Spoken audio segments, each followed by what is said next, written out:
So wait, are we recording now? Oh, we are. Don't let that stop you. Me talking about the cat that's on the bondage gear? Yes. Typical. That's the type of content people subscribe to hear. That is. That's why we get all those Patreon DOMs. I mean, subs. That's extra. It's $10 a month. You get to pick a topic. We're going to regret that because someone is actually going to like subscribe to that level and then we got to figure out what to do. Mm-hmm. What are we going to do? They'll tell us. Oh, yeah, I guess that's Send true. them my socks.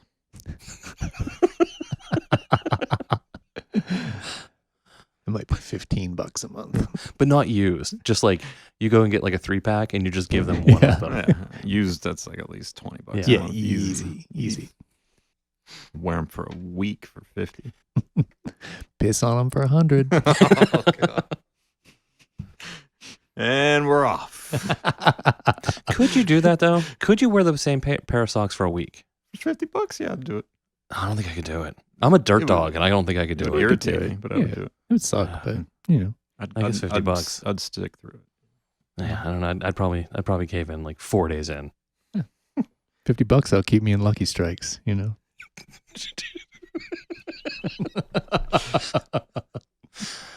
I mean, that's so true. There's no retort. Yeah. I mean, what are you going to say? It literally will, if I ever smoked. I noticed the other day that we have gotten like 12.1 terabytes of traffic over time. Nice. Yeah, it's multiple gigabytes a month. What a waste of bandwidth. I know, right? That's what the internet's for. That's so little actual information being conveyed. It's just us talking and making shit up. Wow. It's almost heartbreaking. It is. Yeah. All that sweet bandwidth going to waste. You want me to kick it off on a weird note? Yes. Smelly gear. Sometimes I'll get a used item in the mail. Could be from anyone. And it'll smell not like a smoker, but like some mixture of like fucking Downy fabric softener and cologne.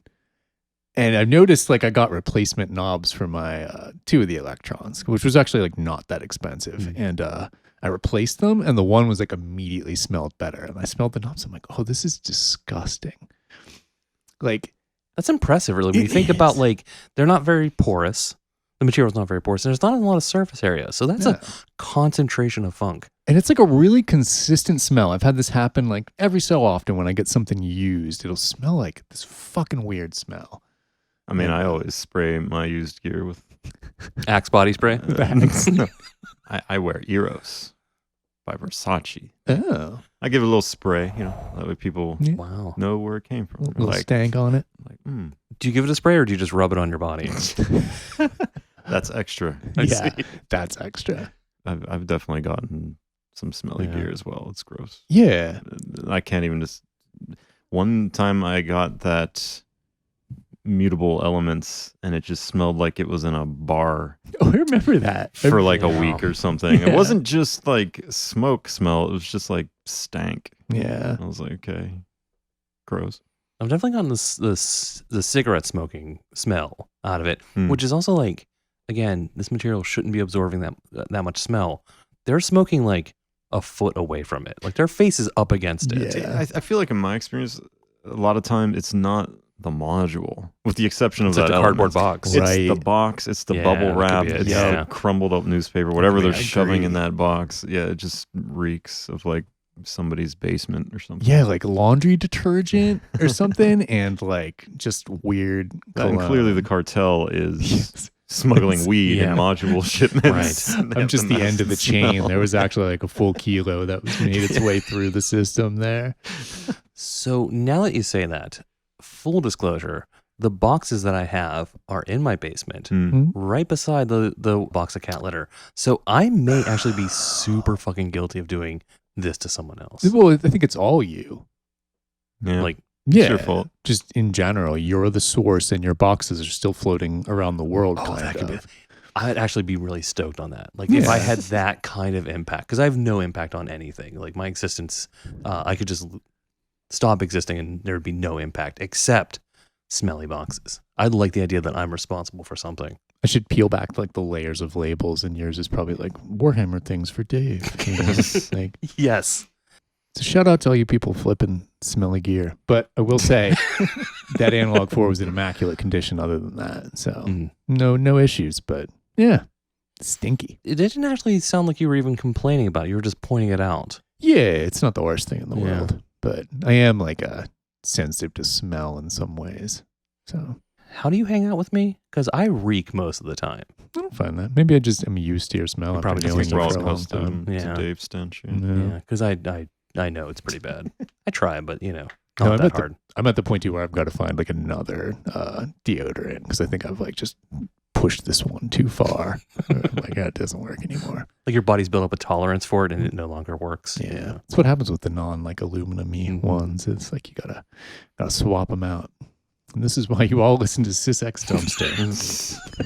There should be like a more do like Just had to get that one off my chest though, so thank you.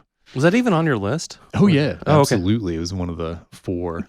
So knocked that one out of the park. And you just get weirder from there. Yeah, so much weirder.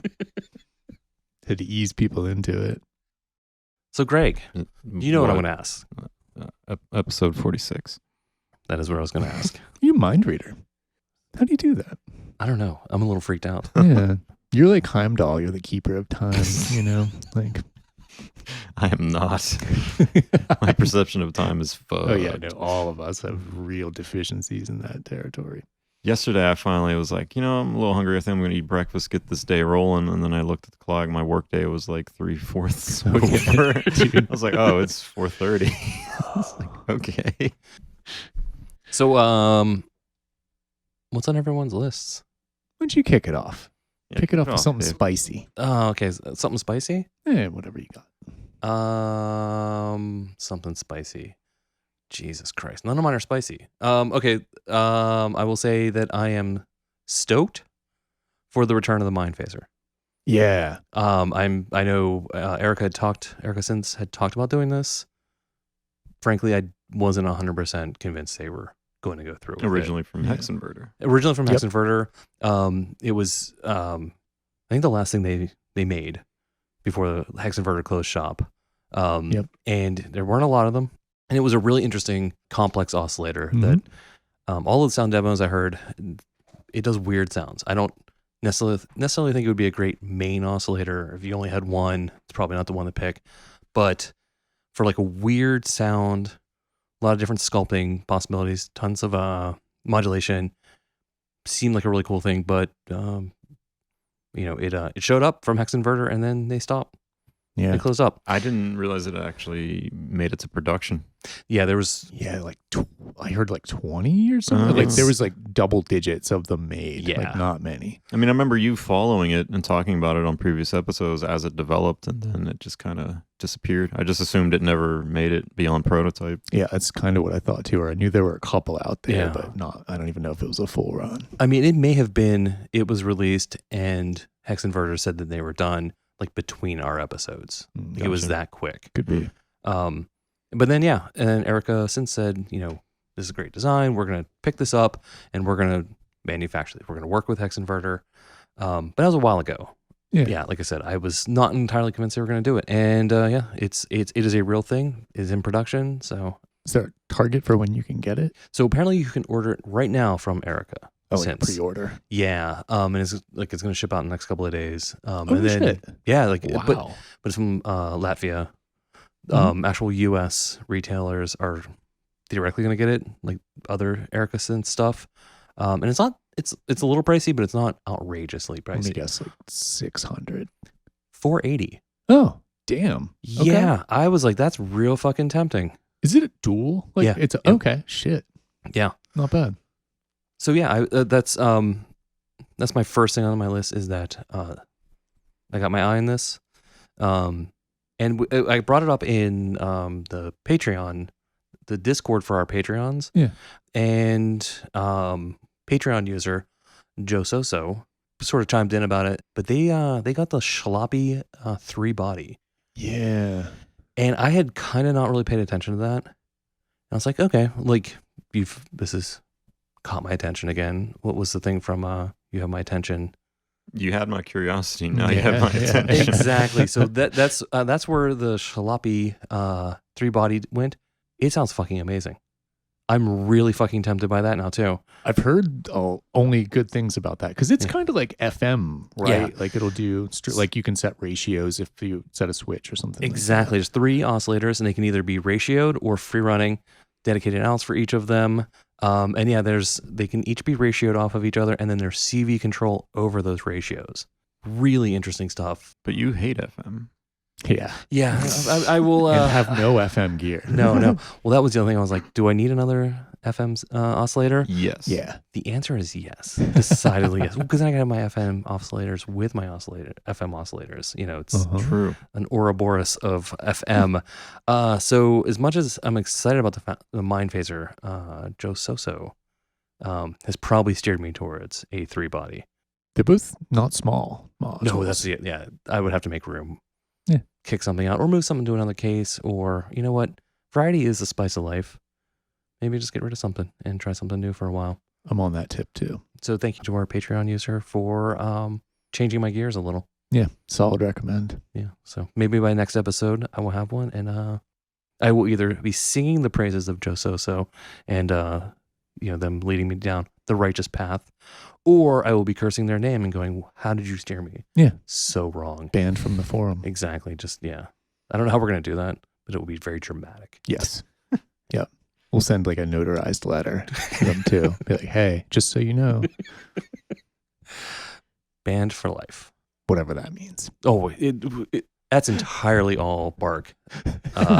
No bite. Like, like if Joe Soso 2 showed up on Discord, I'd be like, I mean, it's a different user. It's probably not them. We're going to actually feel bad about this and like give them something instead. We'd have to log in with like admin privileges. Nobody got time for that. Oof, no. We'll just tell him he's banned, Yeah. but we won't actually ban him. And then like a week later, So Jojo shows up. That sounds like a job no one's getting paid for. Exactly. Can you just like leave and just ban yourself? Because we're kind of, we all had like a really busy day. Kind of just trying to eat some pizza. Yeah. You know? So that was my first item. Let's see how many items do you have, Greg? You got like a nest of emails. Jesus That's how my Christ. brain works, man. Let's go around the table. Clockwise or counterclockwise though? Oof. Let's go clockwise. Oof. Clockwise is put you next. That puts it on That's me. you. That's Fuck. Are you ready? Do you need some time? Fuck. No, I'm ready. Yeah, I'll kick it off with something new too. We're not going to drag you into the electron corner yet, but hold on, we're going there. Hell yeah. I got some words for electronic. Mm-hmm. Not many, but some heavy ones. Yeah. I have a somewhat new entry, well, pretty new entry into the mix in that 2 days ago, I got an Imitor Versio from Noise Engineering, the effects module and effects like platform. Because I've been into effects more. Let me dip into that real quick in a weird way, touching on some stuff briefly. So not to get too far into it, but a couple years ago, 2 years now, I had a hearing issue that kind of changed some shit for me. And I'm like mostly kind of ish recovered, but I didn't touch my modular for a while because hearing stuff was weird. Also, if anyone wants to have questions about hearing shit, if you have problems or want some tips or someone to talk to, just hit up the dumpster Gmail and I will answer all of those. But back to the story, I hadn't used my modular in a hot minute and was starting to get back into using instruments overall. Modular was like way too kind of full frequency. But then the analog 4, which I'll talk about, kind of led me into like, oh, this is like an excellent CV sequencer, which it is. And I started to put together a 7U of all my like best of stuff. I'm like, this is stuff that will complement an analog 4. And I've put this case together and like, I love it. I realized a few things that before I had like 3 or 4 cases, and I don't think that works for me very well. I think it's much better for me to have just one case that's full of stuff, swap some stuff out as I want to, but to like focus on that case. But this led me to realizing the things that I really like, which are piston Hondas. I think that's the reason I'm still in modular to some extent, and effects, another big reason, and filters too, of course. But started to like test a lot of my effects that I love, and mimeophone's great. I like that. Wanted a different delay. Chronoblob 2, I have that, also top notch. But then I started to like play with some of my effects aids. And I noticed one thing the other day that I wasn't expecting is that think my Effects Aid Pro sounds differently than my 4HP Effects Aid in that I have the same firmware on both of them, which Reverb Bloom is probably my favorite on there. And the 4HP one sounds much better than my Pro. I matched the levels, all the settings, everything, blah, blah, blah, blah, blah. So a roundabout way of saying I wanted to try like another delay effect. And I looked at the imitors because I was like, God, I've been digging delays and like weird effects, things that aren't standard, and wanted to give that a shot. And 2 days in, I love that thing. It is awesome. It's got that noise engineering quality where it seems like a lot of their things can be shifted into like doom metal territory, even when you don't expect it. Yeah. Like the spread control on there, and I forget what the other one is, but like, man, it's like really doing the trick. I love the way that I think it's the angle control, or I forget which one, will kind of like shift how the taps bunch up. And God, that's fun. It's like one of the most playable effects I've ever had. I'm excited to try some of the other firmwares too, like the Electus or something like that, which is a combo reverb delay. It could even lead me down the path of getting another Versio so I can run like 2 of them in serial. That's what I was doing for a minute. Yeah, no, I can totally see that. They give you a cute purple USB cable to update things with. It's a pretty straightforward process. I haven't tried it yet, but just looking at the description, I'm like, oh, that's easier than a lot of things. There's no like Picket 3 involved or something like that. You can't buy the overlays anymore, though, unfortunately. Oh, really? Yeah. I think you can get them direct from their site. Can still. you? Yeah, because for a while they stopped. I can't remember why. They were saying they were like gone. Oh, interesting. Maybe they don't do them at like dealers or something. Okay, or someone else picked it up. I don't know. Maybe. That's cool. Because I noticed that too. I'm spreading fake news. And I had like 3 in my cart, and I was like, wait, let me just use this thing for a second first before I start like buying the ones I think will be interesting. But I love the sound quality of it. It's like kind of pushing me more towards like, oh, maybe I'll get some more noise engineering stuff again. Because like Localic, I've just been loving. Like, you know, I had one originally, sold it, and got the pink one that was special edition with the sync and everything. And like, I love those modules. Like between like, I've really realized when I set up the 7U case, like Piston Honda 1 and 3 are like fucking god tier. I just like love the shit out of both those. I like using both of them together. I can always get some interesting sounds out of it. Plays well with the noise engineering stuff. Like, so yeah, it's all like a really nice complement to the Analog 4. So you said you have a 7U dedicated to this. Yeah.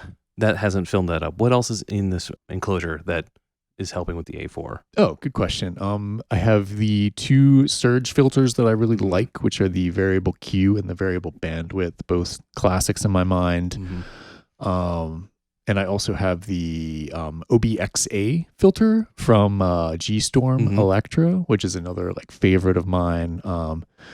The Sputnik variable waveform generator, which is my favorite analog oscillator by far, especially when you start to take the sine out, FMing like a Piston Honda, and then change like the shape of the sine. That's like, there's some gold in there. Trying to think of what else. Frap Tools QSC is what's bringing it all together. Because I have stereo returns from the effects modules that go in there. There aren't many voices. This is like a 2-voice system, basically.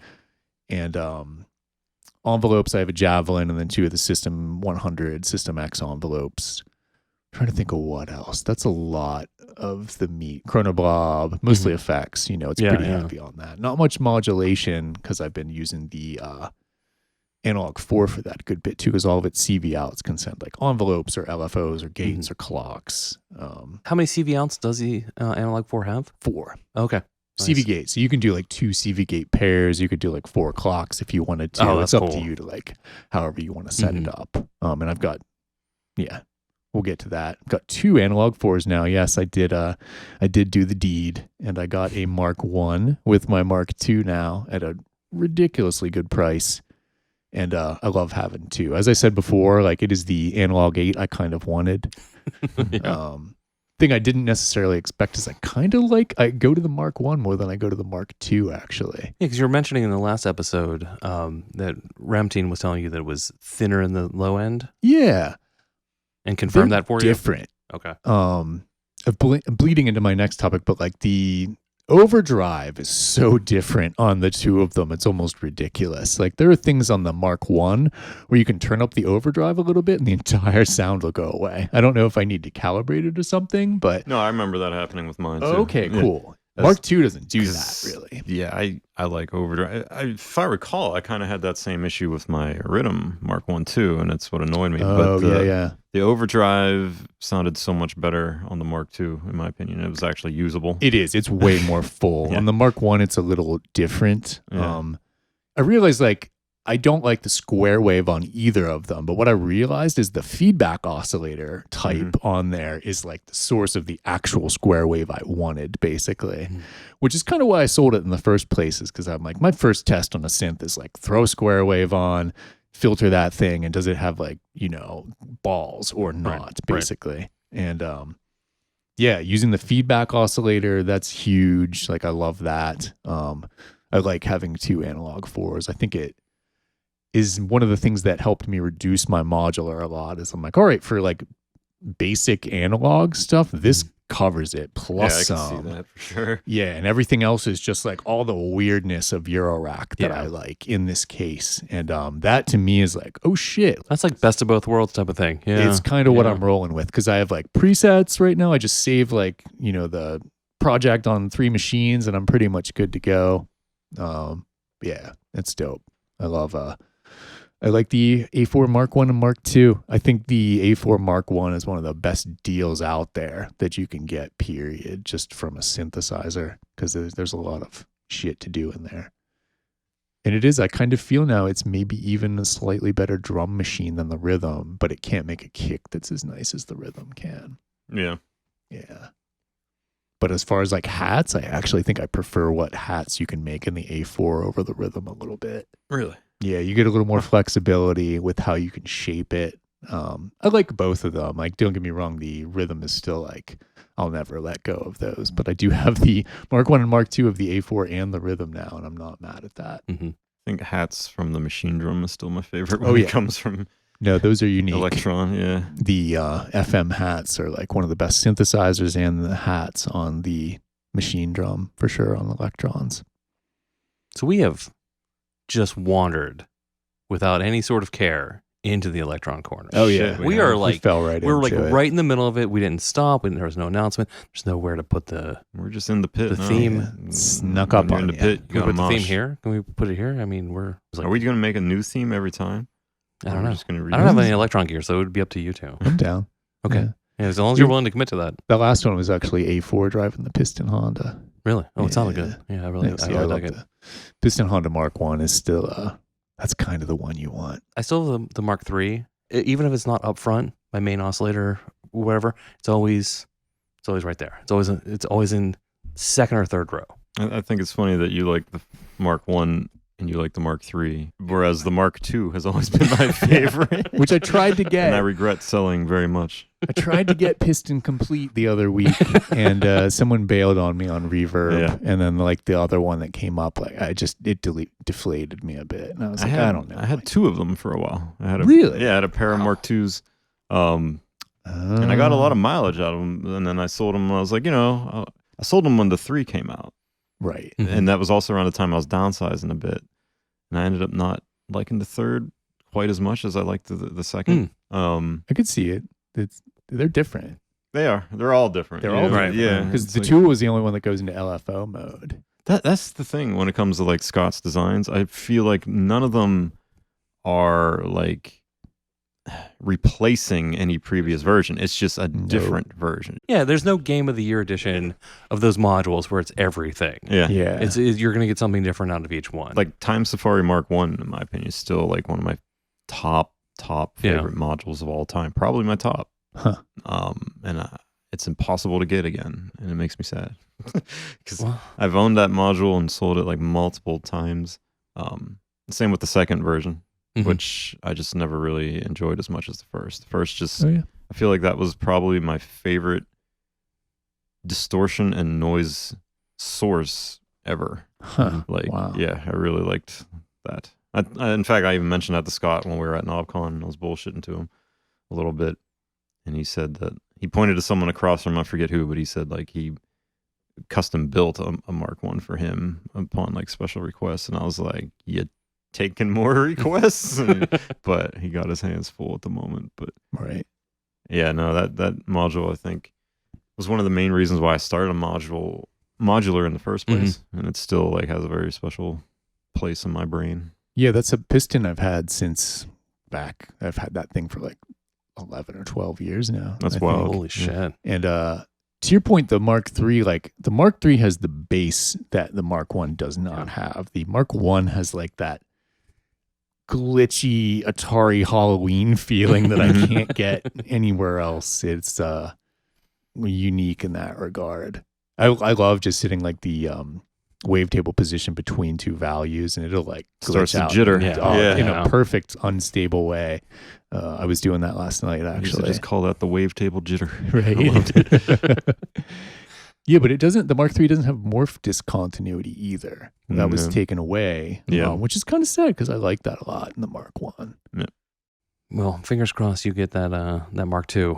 You can have the full set. Yeah, I'm not done trying yet, but it would also wreck my case, and I'm like, oh, I just kind of want to let this ride for a while. Yeah. And I'm like, we'll see. We'll tune in a future episode and see what mistakes I make with my life. In other things, are you a completist? Are you like if you've got like 1 through 9 of a comic book and there's like a 10th out there, do you have to go get it? Nope. To the point where I think I frustrate people by not being like that. It's like, really? You want to like you were saying too with like the non-black, the Mark I Electron, like bringing everything together. I'm like, I don't care. If I like it, I like it. You know. I can't do that. I should buy a Mark II on my phone right now.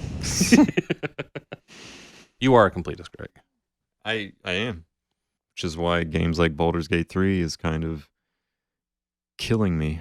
Like it would take like 2 lifetimes, 2 human lives to get everything out of that game.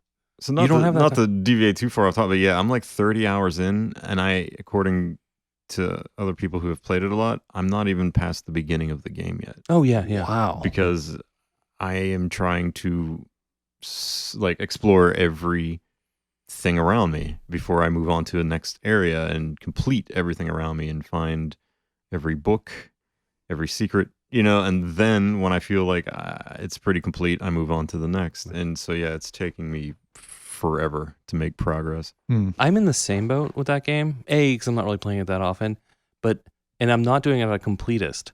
I'm just enjoying all of the dumb, weird, random shit. Yeah. Like the main story is like, whatever, I'll finish it eventually. I'm in no rush.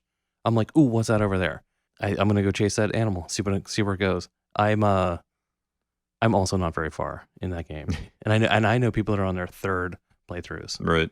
And I'm like, cool, and they're getting a lot of stuff, but I'm just like, I have a feeling I will never beat it, probably. Well, I never beat Skyrim. That's fine. I put like 80 hours in the Skyrim and never finished the actual game. Huh. I just kept like going and doing like, I'm just gonna collect skulls. Yeah. I'm gonna go do that for a couple of days.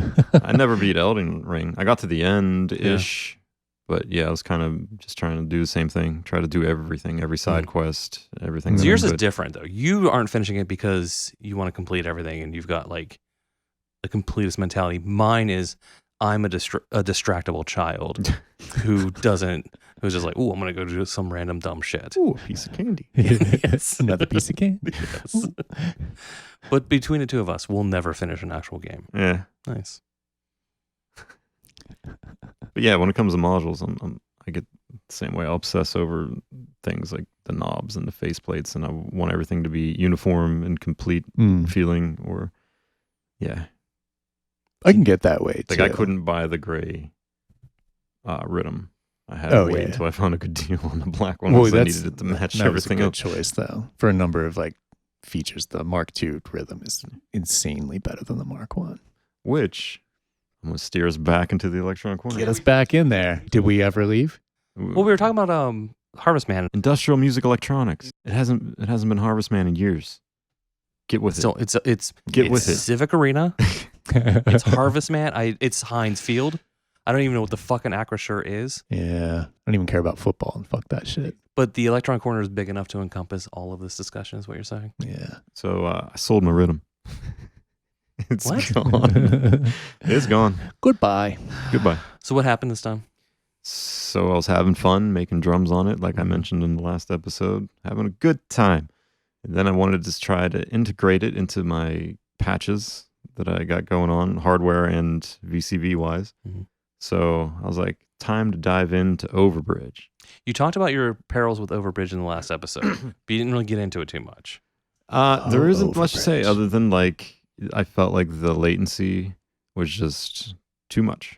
And It was like seconds. it frustrated me to the point where I sold the rhythm, and I'm back to using modules for drums. I did some like cross comparisons. I like patched up some drums to see if I could create what I was making on the rhythm, and I got pretty close. So Yeah. I said, you know what, good enough. And guess what? There's 0 latency here. So Yeah. and I'm not limited to 6 voices.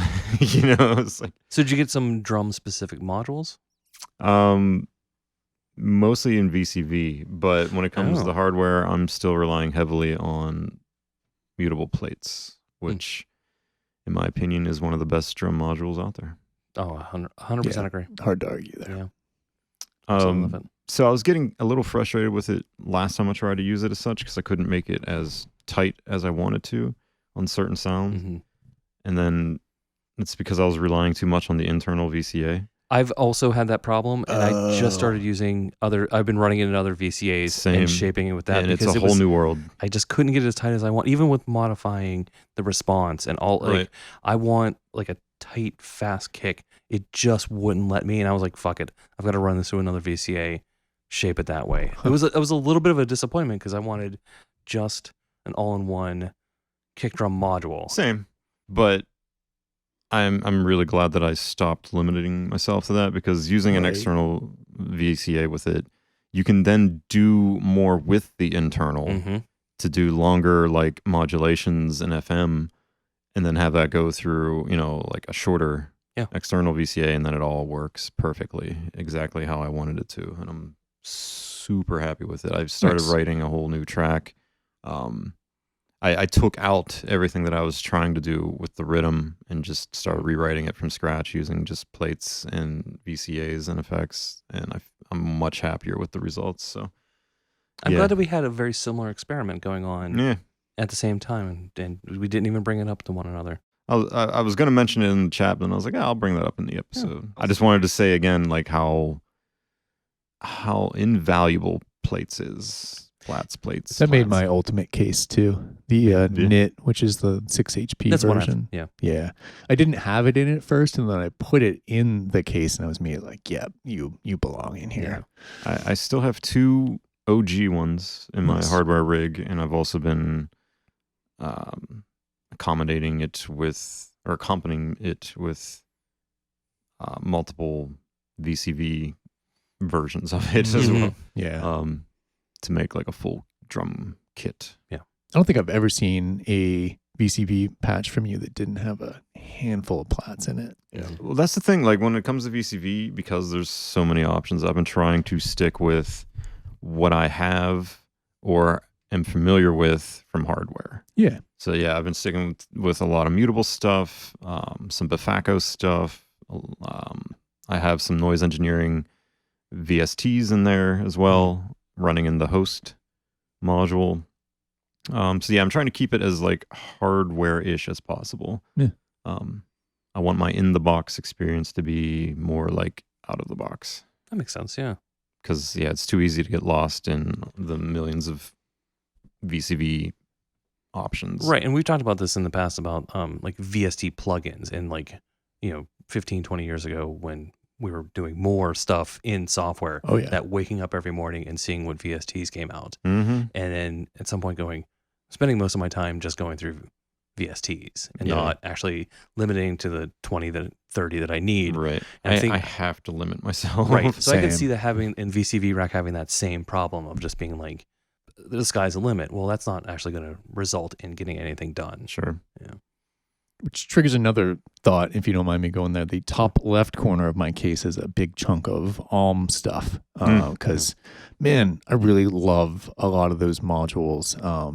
Pam's Pro is fucking incredible. That is like turning into one of my favorite modulators ever. Yeah. So I kind of got over the little learning curve of like how to navigate around it, and the Axon 2 makes that way easier. And like, dude, I'm loving Pam's Pro so much. I'm a big fan of Pam's too, and I'm super excited that they just released a VCV version of it. Yeah, that's what triggered that thought. I haven't dipped into it yet, but I'm very excited because it's I always have my Pam's in sync with my VCV. Like that never gets unpatched. Like that clock is always coming from VCV right into my Pam's because that is always going to be in every patch pretty much. Yeah. It's kind of like the heart of my modular when it comes to keeping everything in sync with VCV in my hybrid setup, and also providing a lot of modulation.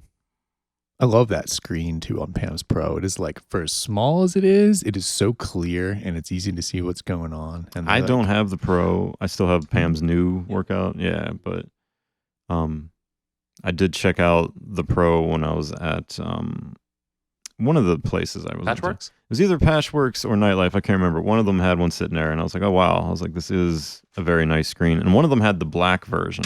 Ooh. Yeah, and we asked them if it was for sale. I think it was Nightlife. I was like, is this for sale? And he was like, no. And I was like, God damn it. I was like, didn't even know that existed. It's super limited. Like, it's sold out within a couple hours of it going up for sale. Damn. Yeah, I can't remember what the occasion was, but they did like a very limited black panel for some occasion, and they would not sell it to me. Well, that's one instance where it would fuck with me because my Axon wouldn't be black then, and all my other ALM modules wouldn't be. And like, true, I got my Tangle Quartet and all that stuff. Got that in the case too. Tangle Quartet's in there. I finally just got rid of my Tangle Quartet now that I got the Zermixa.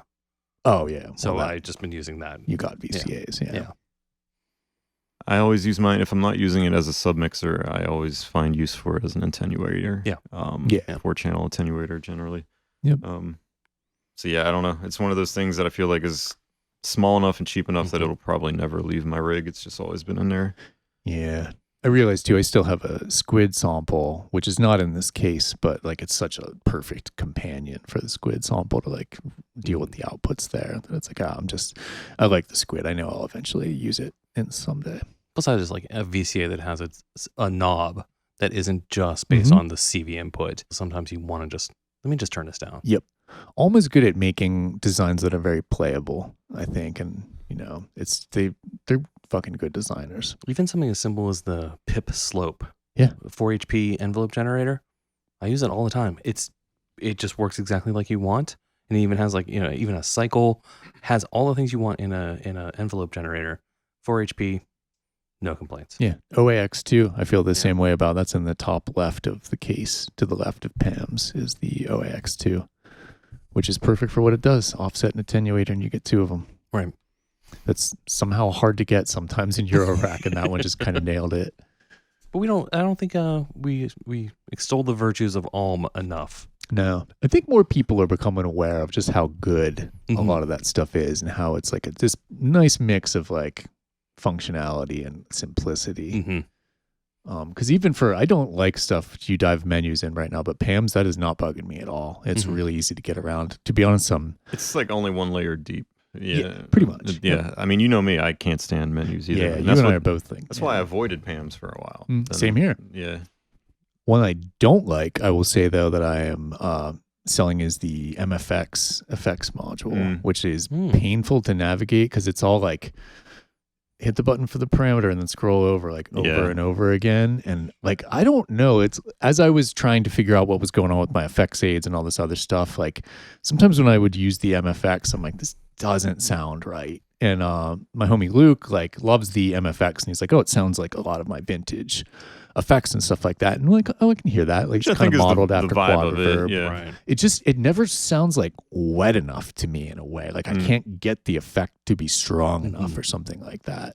Which is kind of similar with my Effects Aid Pro. It's like makes me a little insane. I'm sure I am doing something wrong or something. But the FX8 is not a complicated beast. I mean, it seems unlikely that you just didn't configure something right.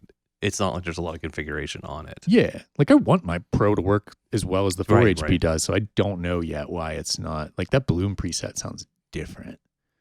Maybe I need to update the firmware, but I don't think so. I'll flash it anyway just to make sure before I do something about it. I just sold my Effects Aid Pro. Oh, yeah. Guess why? Ooh. Take a guess. You're just getting something else. But what? Take a guess. Wait, hold on. Yeah, give us a minute.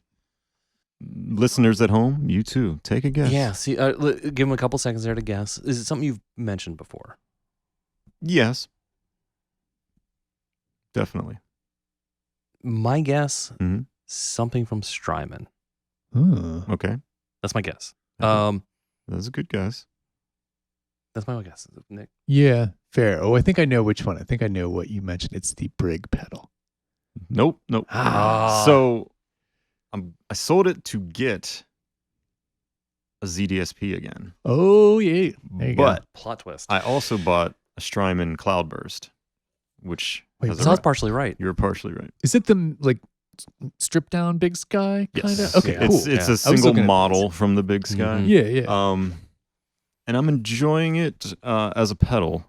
And it can get big and lush, and it does some neat string ensemble like emulation stuff with the cool. Switch. It's neat, but it's still not the go-to reverb that I'm looking for. So I'm going back to my ZDSP with Halls because I miss it, and I've become so reliant on that.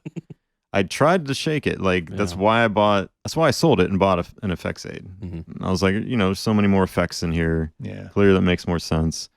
But no, there's something about the overdrive and the feedback on that ZDSP that I always feel like I'm able to carve my own flavor, no matter what cartridge I'm using. And the Halls pretty much was in it before like 90% of the time anyway. So I think it's going back there. Because I've been doing a lot with like weird drones and shit lately, and most of the reverbs I've played with lately just don't sound big enough to me. Right. Or grimy enough. It's either not big enough or it's too fucking clean. And I feel like the ZDSP have always been able to dial in something that is both kind of dark and dirty and huge. So I miss it. That's the Bloom preset that I love on the effects aid, is just intended to clone the Big Sky, which had me looking at the Big Sky being like, is this really what I want kind of thing? So was I, and I was like, this is too much. And then I found out about the Brig and the Cloudburst that have both come out recently, and they're both like, there's nothing more to them. They're both models of like one specific thing, and I was like, I like that, Yeah. So I gave it a shot, and they're cheap. I'm probably still going to try the Brig. Cyrus did. Oh yeah. He liked it, but he said he said he was more looking for a reverb than like a BBD, so he ended up returning it and got that new one from Maris. Yeah, I forget what it is, but he just bought it. I think it arrived today or something. The Polymoon? It's not the Polymoon. It's something that's like brand new. Maybe it is the Polymoon. I thought it was called something different. The one with screens, right? It has a screen and a weird interface and little like planets and stuff. Yeah. It looked way too fancy for me. Like you can dive into that menu system and get into like a modulation matrix and all that. And I was like, that's not what I'm looking for out of a pedal. As far as pedals go, I like it as simple as possible. Right. No menu personally, but yeah, he's super excited about it. So. Where does he go? Patchworks? He lives like 5 minutes from it. Oh, God, that's so dangerous. I know. Yeah. That's what I said. I was like, if I was living where you are, I would be so poor. Yeah. I mean, thankfully, pianos and stuff is far away and doesn't really have that much stuff that I want. Yeah. And even that is like, every once in a while, I'm like, I got a little too high.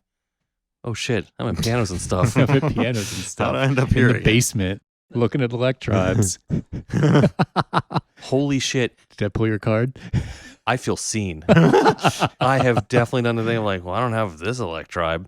Dude, you got to fucking go. You can't do this. I bought an Electribe from that basement. I got an ES1 from them ages ago with the sticker on it. That's how you know it's real. It's like they just put the sticker right on the gear. Have fun getting that off. I'm glad that I live far away from stuff, and it's at least a chore to get things. Glad I don't live in Detroit. Go to Detroit Modular. Fucking go there enough already. I'd be like a fucking crackhead standing at the goddamn halfway house, man. Like, gotta play with that quantum again. Get the fuck out of here, kid. I'd just be pacing in front of the door, waiting for him to unlock it. So wait, are we done with the Electron corner? Are we leaving Yeah, it? fuck Electron. We're done. Well, wait, Greg. Greg? Huh? Are we leaving the Electron corner? Yeah. I'm done. Are you actually done? Yeah. Yeah. There's nothing else about that you want to talk about? I don't think. Is there? Am I forgetting something? Did you want to talk about the Strega? That's not Electron. It's an Electron. shit. My bad. So we are done with Electron. Let's go into the Strega corner, though. Let's go into the make noise corner. Yeah, this was a request from a listener. They wanted to hear why I didn't like the Strega. Well, who was it? I don't know. Someone a mod wiggler? I think it was Mod. Yeah, it was someone Yeah. Mahler. Don't put me on the spot. I'm horrible with names. Now I feel I bad. wrote down the Patreon. Well, Patreon gives us money. I'll remember their names. You couldn't write it Not down. these freeloaders on Muff Wiggler. What if it is one of our Patreons? Yeah. Well, then I Well, then. apologize sincerely. Well, then they asked in the wrong place. That's a good point. Yeah, they should have said Yeah. something on the Discord. But yeah, I've been doing exactly what I always say I'm not going to do when I'm in the middle of working on an album. Mm-hmm. And that is introduce a bunch of new things.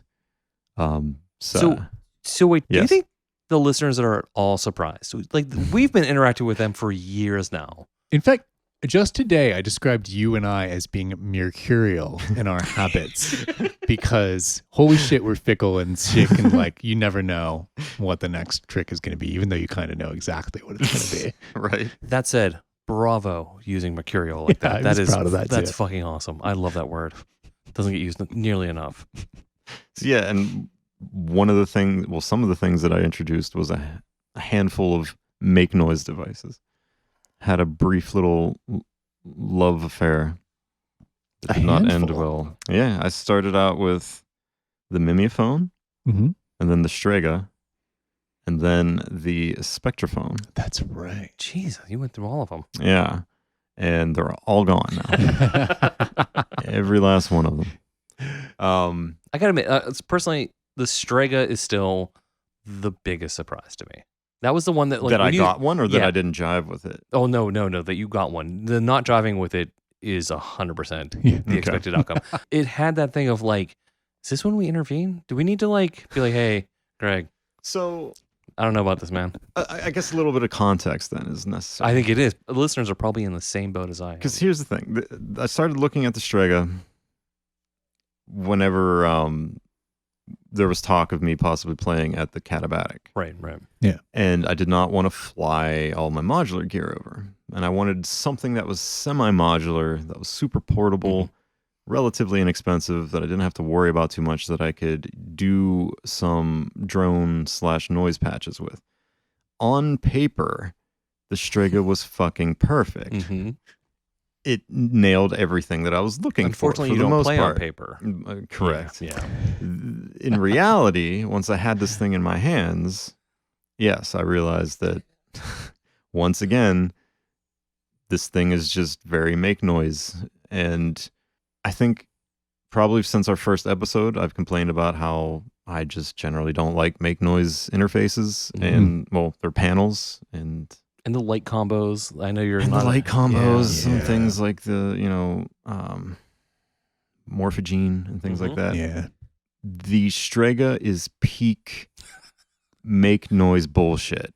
Mhm. It is just intentionally vague and confusing and makes no sense. Like, the manual doesn't even explain things. You watch the instructional videos and they're just kind of like, yeah, this does this nebulous thing. Maybe if you plug something in here and turn this knob here and hit this touchpad there, maybe you can replicate this sound. So It's speaking like- of their videos, Yeah. they used to at least have videos that made sense. And it would be very dry, instructional, tutorial type of things. And at some point, they pivoted into entertaining videos. And they are like, I'm like, okay, this is like a little bit more artsy. It's a little more fun. It is a fraction of the actual information that the old dry ones used to at least provide. Now I'm like, I know less about this than when I started. Like, I get it. Like, the person who's doing them is very like charming, charismatic. They're edited very nicely and everything. Absolute dearth of information. Yeah. I feel like that's all by design. They know who their audience is now, and it's people that enjoy that aesthetic. Yeah. For lack of a better term, the make noise aesthetic. And a lot of that is to just be vague and kind of nondescript and just exploring. And I get that. Like Tony Make Noise said over a decade ago that that's what he wanted his creations to inspire. Is exploration. Yeah. And that's fine. But explorers still have maps and a compass. Exactly. That's what I was going to say. Now you just wander. Exactly. And like for something that has no menu and at the base is a very non-complex device, it was infuriating to me, like just completely infuriating, like how difficult it was to do simple things on it. Like, were you at least stumbling upon sounds that you liked, even if you didn't there necessarily? were a couple. Okay, so sonically but there was it no could produce. fucking way that I would be able to reproduce them live. Yeah. Like, that's the thing. Like, I couldn't even reproduce them in my practice runs. Like, I thought I would have like a good concept of like what was doing what, and if I touched this here, it'll do this, and but I was struggling to replicate anything the next day. Oh, so it's like real touchy too, like it's because super it's touchy, and everything interacts with each other, and it's touchpad based. So like moisture could have a factor in what's coming out of it. Anything bumping the touchpads. Some things you can plug dummy cables into and get completely different results. It was a mess, and all it did was make me realize how much I missed my Bug Brand Audio Weevil 08. Oh, yeah. Which was also a small, compact noise box with touchpads and made sense. Yeah. And I was able to duplicate my patches on that from time to time every time I used it. So, yeah, I don't know why it's impossible to find something that is like relatively cheap, semi-modular, and just a nice drone noise box. Did you look at the Elmira? That didn't exist yet. Okay, because I I played with one when I was in Seattle. Yeah, how was that? At Nightlife, actually, they had one in, and it wasn't on display. And I asked them very nicely if I could play with it anyways, and they said sure. And they unboxed it for me, and they plugged it in. Oh, cool. And yeah, it was. I was super happy about that. Because I've been really tempted by that too. Not even for live, and not even necessarily to record. This is like me on a Thursday afternoon, and I just want to sit and make a drone. Sure. That box seemed really tempting. It seemed really cool. It was. Oh, nice. I'm glad to hear that. And like, if I go that route again of trying to find a small semi-modular drone box for live performance, that is probably going to be the direction I go. Oh, nice. I'm glad to hear it was also sounded good and was like not a It didn't flop. blow me away with the sound. I figured you would have to do some processing afterwards. Yeah, I would say you definitely want to do a little bit of processing. But it does have different options on it available and different like cards and things, which is neat. So, and I think it's also available as a kit. Oh, is it? I think so. I think Fog has it. So the other thing that was appealing about it was like I can get one cheap, and it's like a Saturday afternoon soldering project. It's kind of like checking if 1,000 I could get boxes. one at kit prices, for sure, then I would go about it. Because like that was the only reason why I didn't go home with that one in Nightlife, was the price was a bit high. Yeah, I think it was like 500 something. If I could be totally wrong, but I think that's where it was. Also, it was Canada in Vancouver, so I think I might have been thinking it was more than it was because it was Canadian price. I just remember him telling me the price, and I was like, that's too much. But at least at that time, right. But I would definitely consider it probably a stronger option than the Strega. I feel like the only way the Strega makes sense is if you're going for like the whole setup there of make noise products. Like if you want the O-Coast and the Strega and the Zero Control, this little trinity of desktop units, sure. But it also sounds like it is for those people that really are into the pure experimental music. Sure. Like I'm going to go up on the stage and I'm going to play, and I, with the audience, do not know what the outcome's going to be. I'm experimenting with this in front of you. That's part of the interaction we're having. That's not for me, and it doesn't sound like it is for you either. Yeah. Well, I think a lot of people also get into the Strega because they want to sound like Cortini. Yeah. So I think it's got that marketing value too. And we discussed that in a previous episode too. But I tried to completely remove that element from my decision making when I bought it. I was like, I don't want to sound like Cortini. I'm not interested in doing Cortini style patches. I had my own direction that I wanted to go with it, and I found it near impossible to achieve, Right. or at least duplicate upon the next day. That's what So, would frustrate me. If you can't yeah. reproduce what you're doing, then I don't know why Yeah. I'd have a thing. Yeah, You know? it just seemed way too touchy and temperamental, and just a lot of work. To use a Dave phrase, the juice wasn't worth the squeeze. That is not one of my phrases. Oh, it absolutely is, dude. You are a monster. Fuck you. Nailed it. But the Mimeophone, I will say, was good. It was enjoyable. I like it. Yeah, I think we talked previously, you know, like why we enjoyed it. I didn't sell it because the interface pissed me off or anything like that. It was probably one of the most intuitive make noise products that I've played with in a while.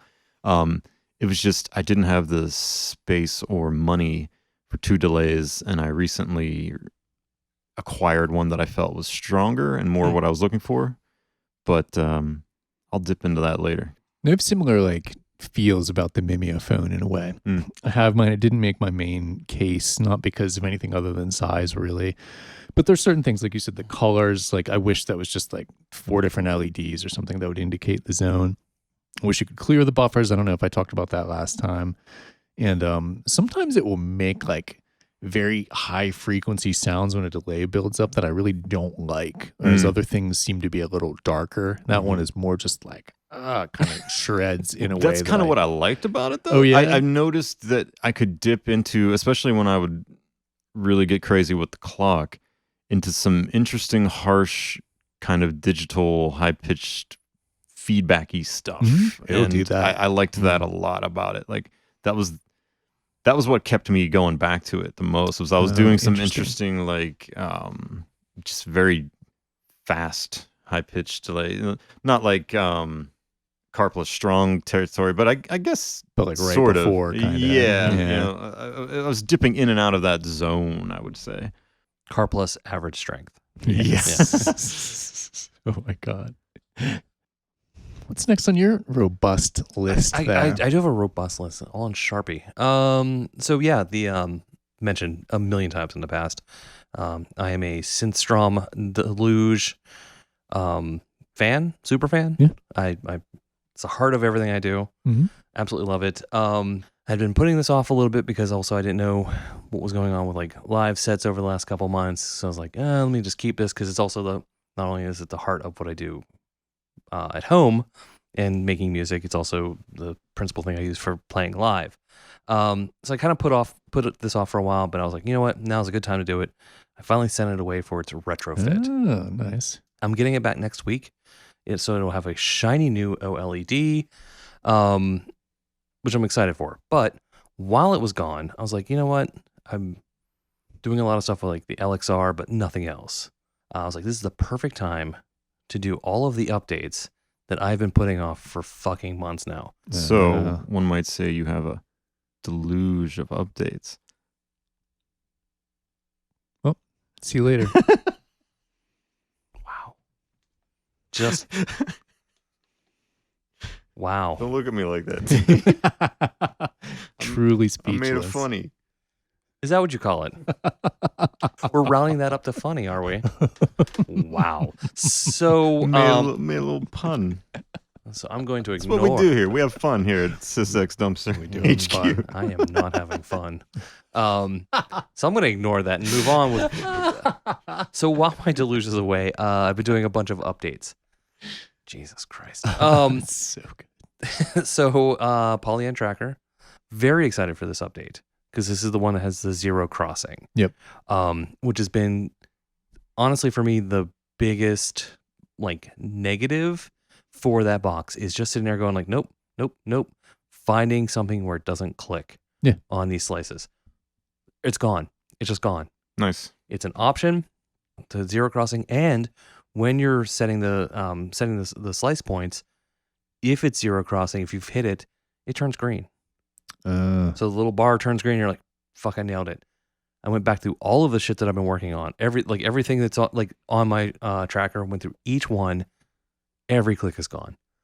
They fucking nailed it. I mean, it just slam dunk with that feature. There's other stuff in this update. It's not worth mentioning. Right. This was the main thing. So I'm very excited that is no longer an issue. And if anyone has a tracker, highly recommend you spend the 5 minutes to update this. The other one was the Moskva 2. And the main thing that added was custom scales, which is really interesting. Oh, cool. It's super simple to do. It's all in ASCII. It's just a comma delimited string, ones and zeros to specify within your 12-note scale. Oh, cool. That makes sense. Simple. Super easy to set up. I haven't experimented with it too much, but obviously the first thing I went in was like, I'm going to just set them all to 0 and just see what that did. Not super exciting, but it was. I'm glad I got it. And the last one was the Humble Quad Operator. It had a bug fix, and it was a super important one because the little algo expander for it, which allows you to save 3 different presets, and that's what allows the morphing between them. That there was fuck ups in that. Oh. This fixed all of those. It now works perfectly clean. So again, kind of like the tracker and fixing that last bug that was driving me nuts. This fixed that last bug in the Humble Quad Operator. That is like, oh great, this is now what I want. And the other thing I wanted to mention, and why I'm bringing this up, is all 3 of these were incredibly fucking easy to do. I love where we are in hardware when it comes to doing firmware updates. They are either plug in the device as a USB drive, just throw it on from your computer, or put it on an SD card, load the firmware. No more picket programmers. Yeah. No, even the mutable way of updating with the audio file and getting the gain right. It's not a huge deal, but it's still just slightly a pain in the ass compared to you just need a file to go from A to B. All of these are making it as like super simple. This I like dedicated a whole night. Like I'm gonna sit here and do all of these. End up taking like a half hour total to do all of them. I wasn't prepared for how easy this is. So this is my thank you to everyone who's making firmware updates easier everywhere. For real. Keep fucking doing it. It makes me more tempted or more inclined to do these updates as opposed to going, fuck, I'm just going to wait. Like I waited on all these because I just have such a, in the back of my mind, like doing updates is a pain in the ass. It is. Really, it's not though with these. Yeah. I just take it out, plug it in like a fucking external drive. 2 seconds later, it's updated. See, I'm a weirdo. I'm almost the opposite. I like stop what I'm doing and go like update a thing. Yeah, because I'm like, ooh, the new one. I've got to have the new one. Otherwise, I'll be running into all these issues they may have fixed. Like it's, yeah. I get annoyed with firmware updates. They just, I mean, I'm glad they get released, but they just bother me. In fact, that's one of the reasons I sold that Spectraphone so quickly. Really? Because like the day after I bought it, they released the new firmware for it. Oh, yeah. And it fixed some of the things I was pissed about. Like in certain modes, the sub oscillators just do nothing. Mm-hmm. And that was driving me fucking crazy. I'm like, okay. Weird. Yeah. Like, so they fixed your problem and gave you the solution and you're mad. Because the problem shouldn't have existed in the first place. Yeah. It annoyed me. I will accept that. But this is not like, these companies are not, they don't have huge QA departments. It's probably just someone running through going, it seems like it's think it was a problem. I think it was a choice, and then people complained, and then they changed it. Yeah, like it's similar to my experience with the goddamn Strega. Like, I thought maybe I was doing something wrong, or maybe it's broke. You know what I mean? I'm like, okay, this output says sub oscillator. Plugging something into it, nothing is coming out of it. Right. What am I doing wrong? Right. Am I stupid? Is it broken? You know what I mean? Yeah. Then I reread the manual. No, the sub oscillators only work if you're in this mode. Doesn't work in this mode. It's like, then why the fuck is it there? Like, I don't know. Yeah. Why not just have it work in both modes? And then, sure enough, in the firmware update, they're like, hey, you can now activate the sub oscillator in both modes if you hit this little key combo and shit. And I just read that and I said, fuck you, and I put it in the box and I put it on reverb the next day. Nice. And I said, I'm not even gonna update this thing. I'm done. No, I feel that way about the effects aid actually, because they're so frequent with the updates that I'm like, dude, I just did this a couple days ago. Like, when are we going to stop this? Are we done yet? And I get it, like, that's me bitching about someone adding like new free shit to a module, but there's a certain point where it's like, where are we going here? You know, I don't know, because I have to update it. So then it becomes annoying to me that it's so frequent. Oh, because you're a compulsion to do it. A little bit. Right, yeah. right. So I'm somewhere in between there, just kind of like, oh, I'm so glad these are here, and I'm glad they're easy to do, Yeah. and I'm not mad that you didn't do this at the beginning. I mean, because even like the humble quad operator, like that algo expansion, It's been out for a while. and that bug was a pain in the ass. I guess Quality of life updates. Yep. I'm very uncharacteristically choosing the glass half full. Like it is now fixed. Yeah, that's what's important. Yeah. It doesn't surprise me about the make noise one though, because they just did a similar one for the Mimeophone not too long ago to change the noise that like, I guess some people had more issues with than others, or some people just hated it more than others. Mine, I think, already had the latest update, so I never like was at the point where it was annoying to me.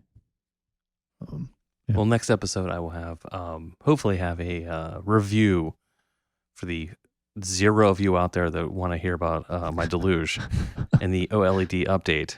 I bet people want to hear about that because there's some complications there, right? Like some people have some issues with the OLED to some extent. Yeah, so there was a couple that either the hardware installation didn't go well, or it wasn't working well with the firmware. They did have to do a bug fix for it. Okay. So I mean, it was the day 0. You know, people that had Windows 95 and 95. I think there was a little bit of that. My hope and / guess is that 6 months later, all of those wrinkles have been ironed out. Yeah. Deluge seems to have acquired like quite a following these days. Yep. Like I don't think it's just you and like 4 other people anymore. Oh, really? That are just using these things. Like, I see them getting mentioned a lot online, especially people who are trying to go DAWless. Like, it seems to be slowly overtaking the competition. A lot of people didn't feel things like poly trackers and things like that were the solution they were looking for. And it seems like a lot of people are turning into the deluge. Yeah. Because if you're looking at even like, I think they're similar price wise, like the Hapax versus the Deluge, both like very insanely good sequencers, but the Deluge obviously makes sound and has like a great looper. Yeah, looper, on top of a great sequencer. Sampler, MIDI and CV. I mean, so what I'm saying is you got the hipster cred now where you can say really? You've been a Deluge user since before it was cool and before it had a better OLED display. Yeah, that's true. You've got to have a low serial number because we were on that shit early. Yeah. I remember. Should I have kept my original display so I can like kind of flex it? Like, oh, I got the original. Frame it on a necklace. So it's like get it gold plated. A badge on your vest. That'd be hard. But all the noise shows. Yeah. Just flex that a little bit. Make you one of those KnobCon like little ribbons you put on your badge. Says first run Deluge. Oh God. Shamefully, I'd wear it. Yeah. Not gonna lie. So yeah, that was my combining 2 elements actually. Elements on my list here. I'll allow it. What? Oh, thank you. I appreciate it. Also, seconded by Nick. Okay. Yep. Oh yeah, good. I don't want to go to another round of voting because no one's gonna be speaker. Well, yeah, you're gonna lose the next round. Exactly. I'm gonna have even less votes in the next one. Yep. That's a topical joke that hopefully is still a joke in when this comes out. Oh, yeah. That motherfucker's still not a Speaker of the House. It's always a joke. Human being is a joke. Oh, yeah. Fuck Jim Jordan. So on that note, Nick, it's now your turn. What's the next item on I think your I'm list? tapped out, actually. I got some shit. Blasted through all my shit. Do we need an intro for whatever you're doing? So we can put this here. What, for me? No, music intro. Should we stop and I want a special intro every time I talk, yeah. Well, not for every time you talk, but like is it something that's a recurring thing that comes up? No. This is some fresh stuff. Well, probably doesn't deserve a theme yet. No. Until it becomes a recurring element. You sure you got nothing else? Yeah, I can ramble for a minute about 2 different things. Yeah, please do. Okay. This is the fresh stuff section, though. I should go like, fresh stuff. I like it.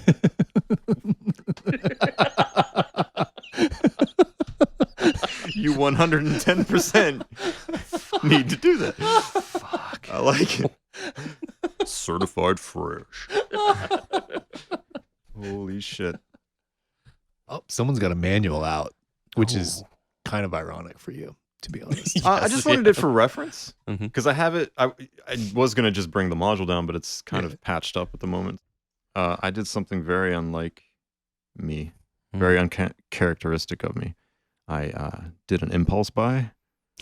You? Yeah, Never. pretty wild, huh? Wow. Was it late at night? It was Oh my God, I'm so surprised to hear Like- that. Weird. probably 4:30 in the morning. So Like no unlike you. joke. That Yeah. is so unlike you. So I misspoke previously when I said that I sold the Spectrophone. I returned it. It was actually because Wise. I returned it back to Detroit Modular. I said, please take this thing back. I hate it. And then when the refund came through, I also got the email that day from them that the Nobula Pianophonic was in stock. Mm. And I remember it caught my eye when it was originally announced. I was like, that thing seems kind of neat, but I figured it probably wouldn't be out for months and months. So seeing that it was in stock and shipping as of like a few hours ago when I saw it, I was like, okay. And I Do you pulled think the they trigger. played you? Maybe they This knew. seems very Yeah. convenient. Yeah. I mean, we did just get the follow from Detroit Modular the other day on Instagram, really? so they're Oh. on to us. All right.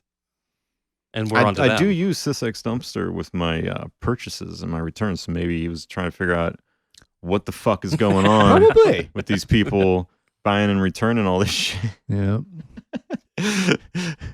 But yeah, shout out to Detroit Modular. Big shout. Oh, absolutely. Yeah.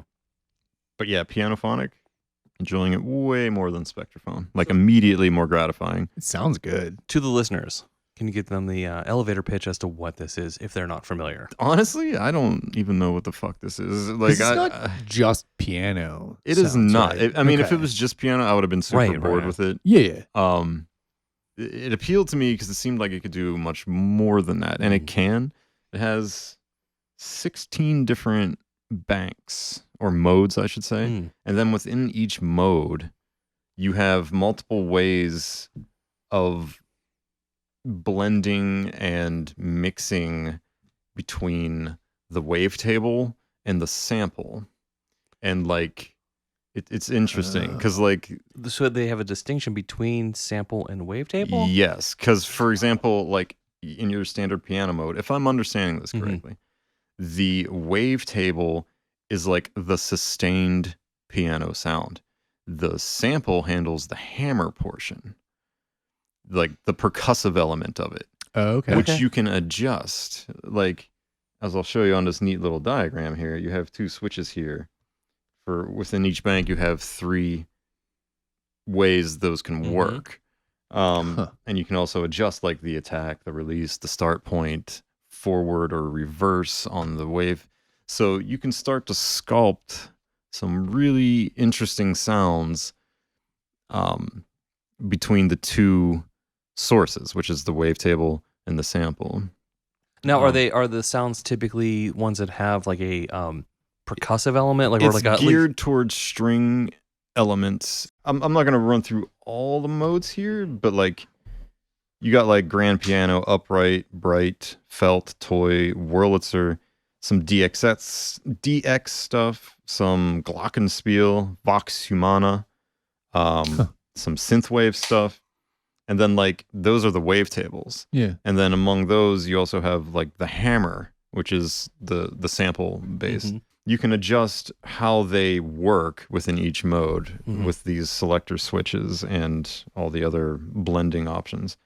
And then on top of that, you also have like a unison and like detune suboctave knob.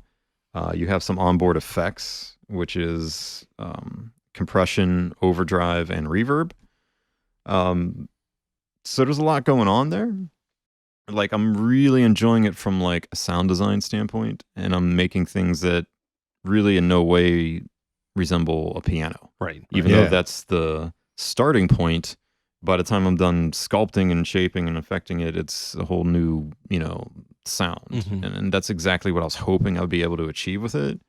And I don't think I've seen anything presenting that as an option. I feel like all of the demos I've seen have been, I wouldn't say traditional, but like they've leaned towards listen to how natural this sounds. And it can. If you want polyphonic piano in your modular for whatever reason, it'll nail that for sure. And that's what they seem to be emphasizing. Yeah, but that's like if you're just not really adjusting any of the other features on it. Like if you're just using it at face value, yeah, you can have a piano and have it be polyphonic. That's kind of cool. I could fuck with that. It's neat. So what are the inputs? I see that looks like there's 6 inputs. Unfortunately, the inputs are like the only thing I have a major complaint about. Oh. Huh. So it was a few episodes back. You brought up the Nobula Kikane, and you also pointed out its lack of CV. Yeah. Pianophonic is no different. These inputs are just very, very vanilla, which is kind of funny because on the website, it says the most significant CV inputs and outputs are provided for full integration within Eurorack patches. I guess if you just consider 1 volt per octave and a gate input the most significant, then sure. I mean, most basic, yeah, maybe. Yeah. But yeah, so the only knob that is CVable on there is the start point. Like you can't cycle through banks. None of that is CVable. That is a huge miss, in my opinion. It's pretty much my only complaint. You could do such cool stuff with that. Why? There is a rumor on the forums that in a firmware update, they will allow you to assign a CV, I guess, to any of these. Yeah. Which is better. But that's still going to be only one thing that you're CVing at a time, which is still pretty limited. And plus, when they release that firmware, that's the day you have to sell it out of spot. Yeah, absolutely. Right. It's established. No, I don't think I'll be selling this though. I don't think this is going back to Detroit Modular. So if you're listening, Detroit, don't worry, this one ain't coming back. I'm really digging it. It's quickly become a go-to source of mine for some drones and texture patches that I've been working on. That's what I liked the qubit cord for a lot. It was just so good for drones because it was like poly in a module. So, I mean, can you have like a big, long sound or are you doing... Yes. Okay. Like out of the box? Out of the box, yeah. Oh, nice. Also, I don't want to praise it too much. I do have a few other minor critiques. So when this thing arrived, it came with 2 cosmetic flaws right off the bat. And I looked on muffs and people were complaining of the exact same problem. Apparently the entire first batch has the knob up here for the mixing is upside down. Okay. For whatever reason. So you have to pull that off, realign it, pop it back on. The second major issue was well, I shouldn't say major issue, but cosmetic issue was the detune knob was also upside down, but that is a D-shaft knob, so you can't just pull it off and realign it. You have to pop the cap off and realign the cap, which is easy enough for me. I've done plenty of re-knobbing of my modules that had D-shaft and those caps. I'm quite familiar with it. It's your standard, what is it, Selco knob, IntelliGel style. Yeah. But there were people on muffs who were kind of miffed as to how you go about doing that. Oh, yeah. And they had to make an instructional video to inform people. So that's some dodgy QA. That's some real very obvious. dodgy QA, especially from a company who has knob in the name. You think you get your knobs correct That's a good point. on launch of a new product. So yeah, not a major complaint, but it was enough to make me kind of tilt my head a little and be like, what the fuck? They probably didn't even see those when they came back. It was just like ship them out. I guess. Yeah. So that was the cosmetic issues. And then also occasionally when you're hitting it with 1 volt per octave and trying to do the chord select via CV, sometimes it seems like a note gets stuck. I think it's kind of like the root and it'll just kind of drone on. I don't know if that will be addressed in the firmware, hopefully. Other people were mentioning that on forums as well. Yeah, I saw that in that thread. So a few bumps with the launch, but overall really enjoying it, especially for something that was like a total impulse buy, and I didn't know if I'd be sending it back the next day or not. No, it's amazing because like I said, I'd seen a couple of videos of it, and it just seemed like a piano emulator to me. And the fact that it does more than that they've not emphasized that at all Yeah. in any of their promotion. I mean, the clip that you posted makes it pretty clear how you can push it. Yeah. I was really happy with that Yeah, sounds patch, great. and that is what I still have patched up now. I've evolved that patch a little further. And yeah, I'm enjoying it it's doing exactly what I wanted it to do. You know, Yeah, it's filling that gap and doing kind of what I wanted Spectrophone to do, was like to make some weird textures and drones, but I just was not feeling Spectrophone at all. Yeah. This has been pretty gratifying. It's just the lack of CV that kind of frosts my ass a bit. Like why you would in the year 2023, it's like you're going to release a module with one CV input that only handles one parameter. Right. That just seems a little strange to me. Plus, you got this big knob that like emphasizes your gimmick, and then you don't put a CV to it. Yeah. Right. Like if you can handle people twisting that knob, you can handle CV coming in. I hope that maybe they will do like an expander at some point and add some CVs in. Like, Like, say, is there any cool. port on the back of it or anything like that? I didn't really inspect the back, but kind of like how the Instruo R-bar is, like, you know, it's optional. Like if you want more CV, it includes a little expander, and it's super useful and appreciated. And I hope that these guys do something similar with this, and maybe the rest of their modules. Maybe they can make like a universal CV expander that is compatible with all their modules that all seem to lack CV. So thumbs up. That's what you're saying. Thumbs up with a little bit of bumps there, but you know. Yeah. So you said you had something else. Do you have something else? Because I feel like I just rambled for a bit. The only thing I wanted to say was, if anyone was curious about my update on the Zermixa, because I mentioned I had gotten that last time. You've been Zermixing a lot. Oh, did I beat you too? No. I ruined your joke. No. You were setting it up. My bad. No, I was going to just simply say somebody made that joke on Mod Wiggler, and whoever that is, bravo. Like it stopped me in my tracks, and I was just like, single tear went down my cheek. I'm like, that's beautiful. I just pulled a Carlos Mencia. What? Joke stealer. Oh yeah, I stole the joke. Sorry. The joke was told by someone on Mod Wiggler, and I'm angry none of us thought of that. Yeah. 10 demerits for all of us. For what do you not mean? I being- just created it now. Demerits. You didn't. You read it on the internet. Jesus Christ. That's my joke. I made Jesus. this. But I wanted to give an made update. this? I made it. I wanted to give an update to anyone who's curious. It is flawless. Nice. Mixers aren't sexy. I know we've talked about them a lot on this podcast.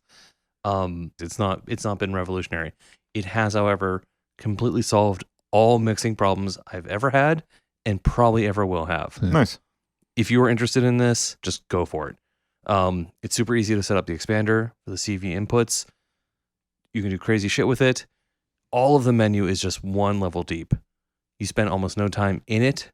Like when you're actually using it, everything's in the sliders, buttons, switches. Super intuitive. Sounds exactly like what you want. It's clean as shit, but can give you a little bit more when you push it above. Yeah. I wouldn't say it's necessarily like an effect you're going to go to that often, but can give you a little bit of that heat that you maybe want. They're incredible designers. Like, Absolutely. they've had hit after hit at this point. Yeah. And generally no menus. Like that was the first screen they've had, right? Like the I think so. inventory, I love that there's no menu, just a couple switches. Like it's fucking great. Yeah, nothing bad to say. It's a mixer. I don't have a lot more to like elaborate on. Yeah. It's just seamlessly been something I've added, and no complaints. Yeah, that's all I wanted to add. I've got one more note after this. Go for it. It's a very quick one, but it's circled. The word is lid. Oh. So the intersection of synthesizer nerds and cat owners is a single circle. Obviously, everyone who's listening, interested in synthesizers, has a cat or multiple cats. You know the perils of cats love chewing on cables. If you have a cat that doesn't chew on cables, congratulations. Thank you, Miggy. Yeah, like I am jealous. I am not one of those people. All of the cats I've ever had, at least one of them in the collection of cats, chews on cables. That said, I have the Erica Matrix Mixer is the centerpiece now of all of my different cases, all my LXR, Deluge, drum module case, 7U, black hole case. The Erica matrix mixer is the toll booth operator, the dispatcher for all of that. It's making all of these cases talk to one another. The problem is I go to put cases on, I have these cables that are going to the Erica matrix mixer. Yeah.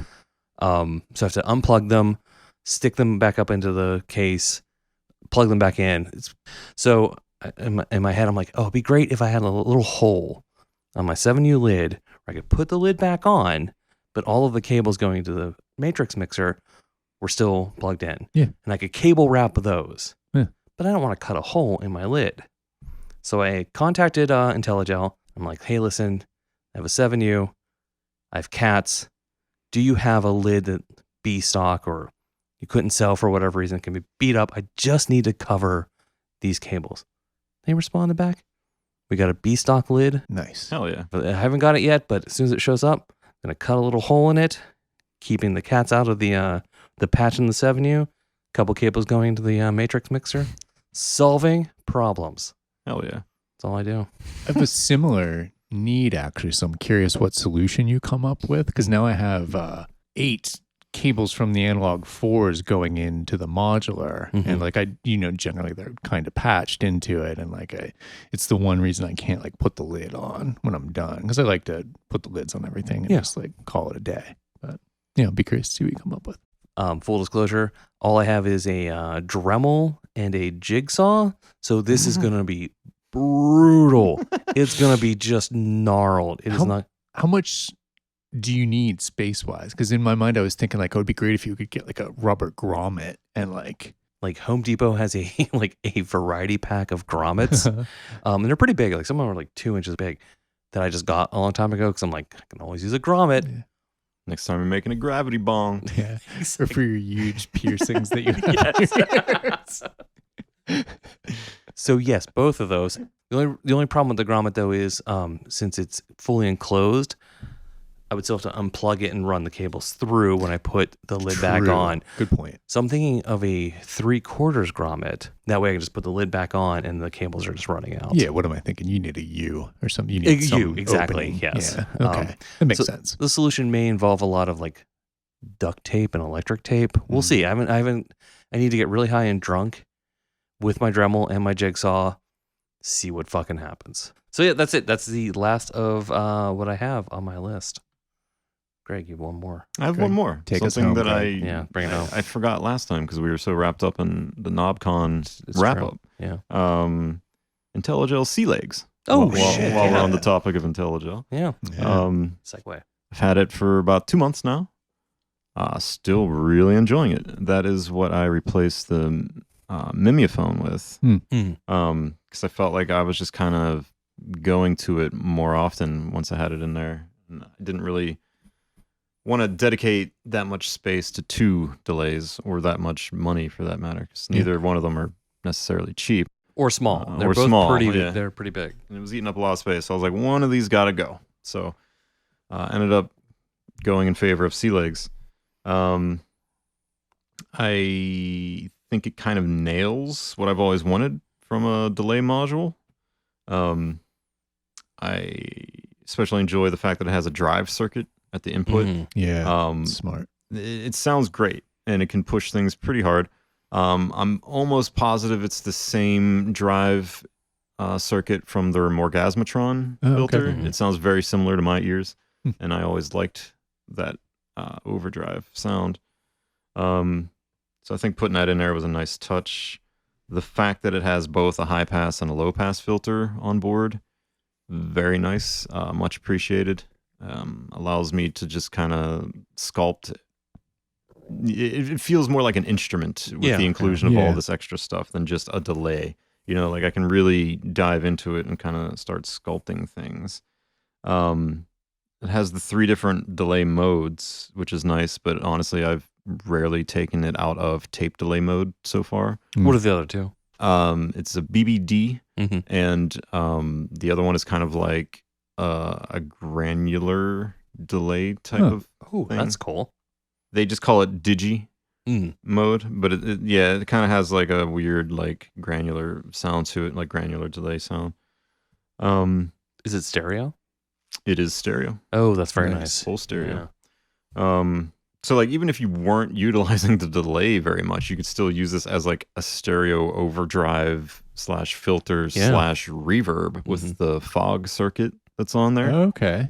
I didn't know that's what that did.